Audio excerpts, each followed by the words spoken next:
Leader, happy days వంటి super block buster అందించిన శేఖర్ కమ్మల దర్శకత్వంలో అక్కినేని నాగార్జున ధనుష్ హీరోగా రూపొందించిన ఏదైతే కుబేరా చిత్రం అయితే ఈరోజు రిలీజ్ అయింది. సో విశాఖలోని ఈ చిత్రం చూసిన ఆడియన్స్ ఏ విధంగా సినిమా ఉంది, వాళ్ళకి ఏ విధంగా కనెక్ట్ అయ్యే అంశాలు దర్శకుడు రచించారు, మ్యూజిక్ ఎలా ఉంది, యాక్టింగ్ ఎలా ఉంది, పూర్తిగా వారు ఏ విధంగా వాళ్ళకి సంబంధించిన ఫీలింగ్ ఎలా ఉంది, రేటింగ్ ఏ విధంగా ఇస్తున్నారో అడిగి తెలుసుకునే ప్రయత్నం చేద్దాం.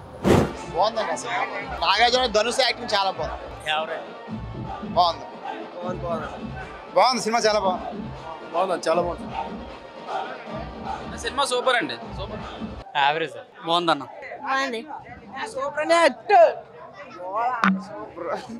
ఓవరాల్ గా చాలా బాగుంది. సూపర్ సూపర్ చాలా బాగుంది. చాలా డిఫరెంట్ గా ఉంది. బాగుందండి బాగుంది చాలా బాగుంది. కొత్తగా ఉంది కదా, బిచ్చగాడి బాబులాగా ఉంది. సూపర్ ఉంది. Shekhar Kammula is good director. Very beautiful movie. చాలా బాగుంది, చూడొచ్చు. కొత్త కుబేరుడు ఎవరో కదండి, ఒక బిచ్చగాడి కుబేరుడు సినిమాలోనే హైలైట్ చేశాడు. Acting wonderful, decent, beautiful.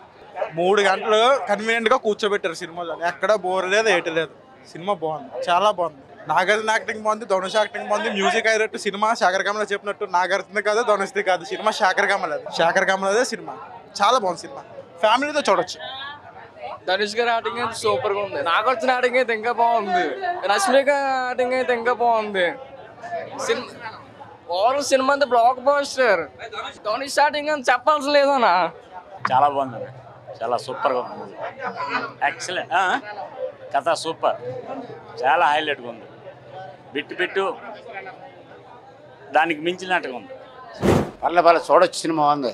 Cinema story బిచ్చగాళ్ళగా ఉంది కొద్దిగా. బాగుంది సార్, మంచి కాన్సెప్ట్, బాగుందండి. నాగార్జున యాక్టింగ్ చాలా బాగా తీశాడు. కథ పరంగా చాలా బాగుంది. బిచ్చగాళ్ళు తీసాడు అనమాట, ఈ విధంగా ఉంటుంది అని చెప్పేసి. కానీ ఇదో రకంగా విధంగా బాగుంది, చాలా బాగుంది. సినిమా చాలా బాగుందండి. అన్నీ బాగున్నాయి సార్. బాగానే ఉంది సార్. 10కి 10 అవ్వచ్చు, ఎందుకంటే యాక్టింగ్ అయితే మాత్రం చాలా బాగా చేశాడు. ధనుష్ అయితే మాత్రం చాలా బాగా చేశాడు యాక్టింగ్.